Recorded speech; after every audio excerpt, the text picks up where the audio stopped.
മുംബൈയിൽ താനെയിലെ ജനവാസ മേഖലയിൽ സ്ഥാപിക്കാൻ പദ്ധതിയിടുന്ന ആമസോൺ ഡാറ്റാ സെന്ററിനെതിരെ ജനരോഷം ശക്തമാകുന്നു.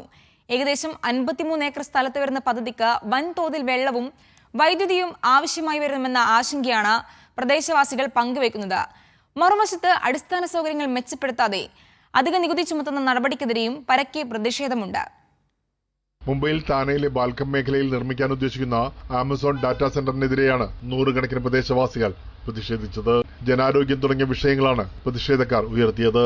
ഏകദേശം 53 ഏക്കർ സ്ഥലത്ത് വരുന്ന പദ്ധതിക്ക് വൻതോതിൽ വെള്ളവും വൈദ്യുതിയും ആവശ്യമായി വരുമെന്ന ആശങ്കയും പ്രദേശവാസികൾ പങ്കുവയ്ക്കുന്നു. ഒന്നാമത് കുടിവെള്ളത്തിന് ക്ഷാമമുണ്ട് അവിടെ. അതിനിടയ്ക്കാണ് അവിടെ ഡാറ്റാ സെൻ്ററായിട്ട് പുതിയ റെസിഡൻഷ്യൽ ഏരിയയിൽ കൊണ്ടുവന്നിരിക്കുന്നത്. അത് ഭയങ്കര ഒരു ചതിയാണ് ചെയ്യുന്നത്. കാരണം അതിനുവേണ്ടി എത്രയോ ലാക്ക് ലിറ്റേഴ്സ് വെള്ളമാണ് അതിൻ്റെ കൺസംഷൻ വേണ്ടി വരുന്നത്. അതൊന്നും ജനങ്ങളെ കാണിക്കാതെ, ജനങ്ങളോട് അറിയിക്കാതെയാണ് പെട്ടെന്നുള്ളൊരു തീരുമാനമെടുക്കുന്നതും ഈ ഡാറ്റാ സെൻ്റർ ഇവിടെ കൊണ്ടുവരുന്നത്. അതിന് ശക്തമായ പ്രതിഷേധം താനെയിൽ അഴിവടിക്കുന്നുണ്ട്.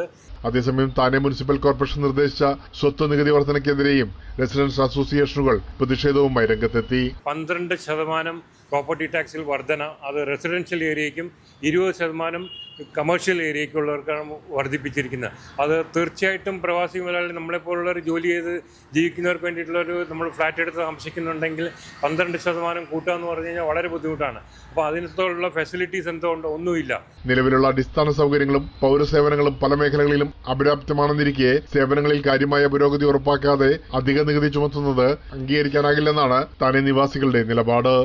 പ്രോപ്പർ ഡ്രെയിനേജ് സിസ്റ്റം ഇല്ല, സോളിഡ് വേസ്റ്റ് മാനേജ്മെന്റ് ഒന്നുമില്ല. ഇതെല്ലാം ഒന്നും കണക്കിൽപ്പെടുത്താതെ ജനങ്ങളെ അറിയിക്കാതെയാണ് അവർ ഈ കൂട്ടുന്നതും.